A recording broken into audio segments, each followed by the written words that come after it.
So let's imagine that this box contains all the knowledge that we want our cardiothoracic surgical residents to know, all the medical knowledge, all the basic knowledge.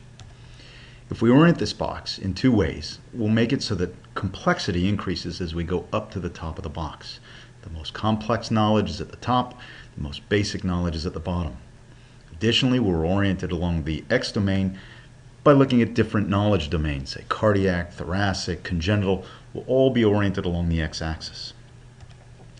If we use this box, we can now represent all the different reporting systems that we have, as well as all the products we're developing to help our learners absorb all this knowledge. The first organization of this content is by the milestones. The milestones have broken everything up into things like cardiac and thoracic. Cardiac has specifically been broken up into 5 separate medical knowledge milestones. Thoracic has been broken up into 3 separate medical knowledge milestones, congenital into 1, and critical care into 1. In addition, the milestones have put levels on them, level 1, 2, 3, 4, and 5. And finally, the milestones have required that an assessment be performed to make sure that all our graduating residents have reached at least level 4 competency before they go out into practice.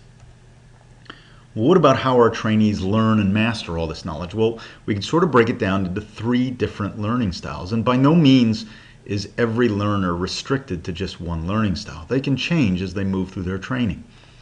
But one of the learning styles would be by level, meaning that a trainee would learn all the information at the most basic level on all the different subject domains and then move to the next level.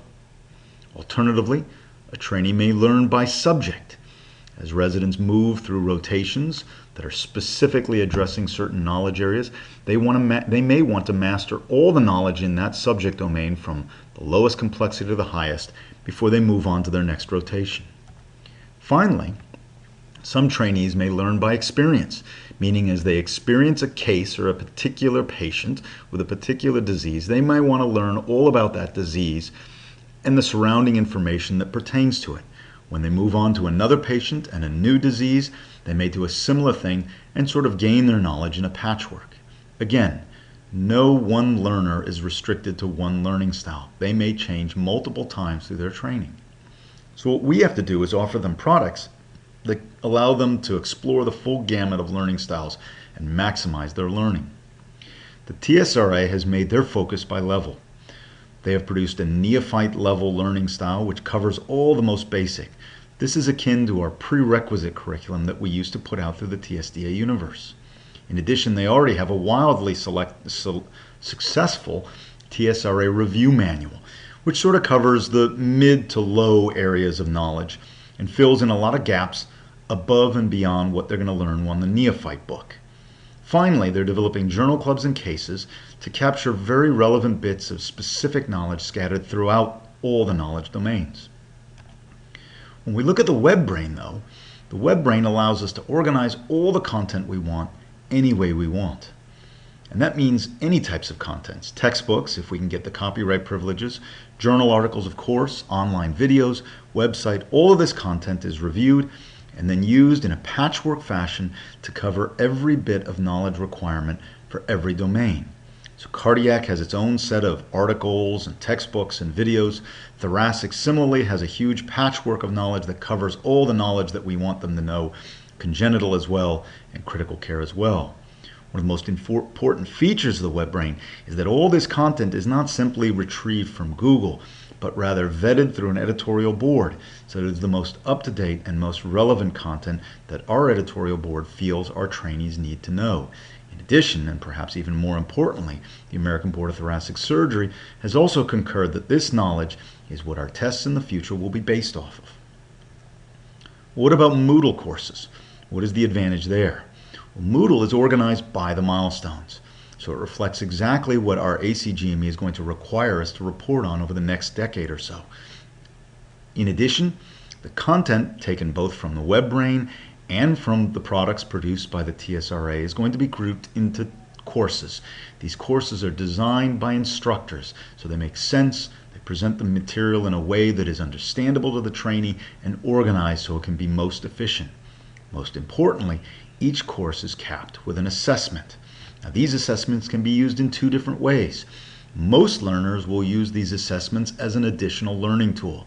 In fact, when the first Moodle courses were beta tested, most of the learners ignored much of the content supplied in the course and went straight to the assessments, using the quiz as a learning tool. All the quiz questions have feedback, and so it's in a very efficient way to learn, similar to how residents use CSATs to help prepare them for board exams.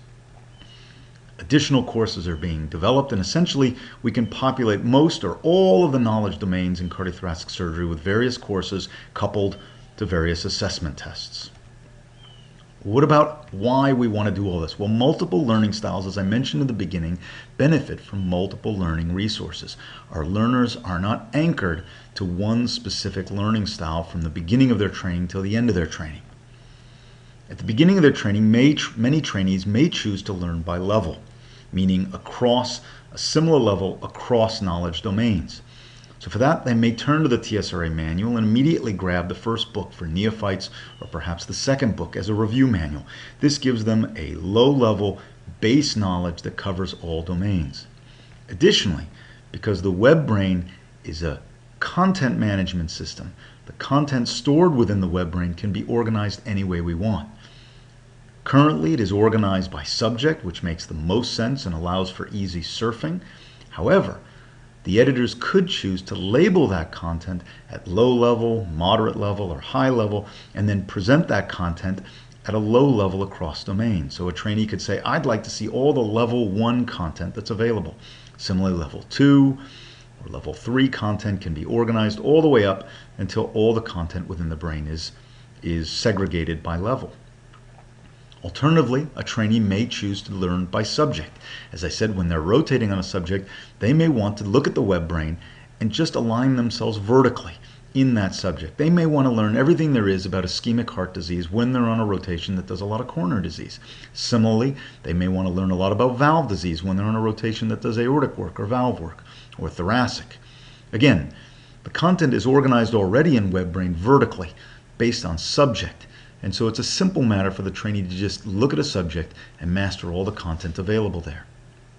In addition, the Moodle courses can be used. Perhaps when an individual begins a rotation, they can be assigned specific courses that they must complete. The courses, of course, are covering multiple topics as we enlarge the revenue of courses that we have. But most importantly, each course has an assessment, and this can be used by the instructor to make sure that the student has mastered the information.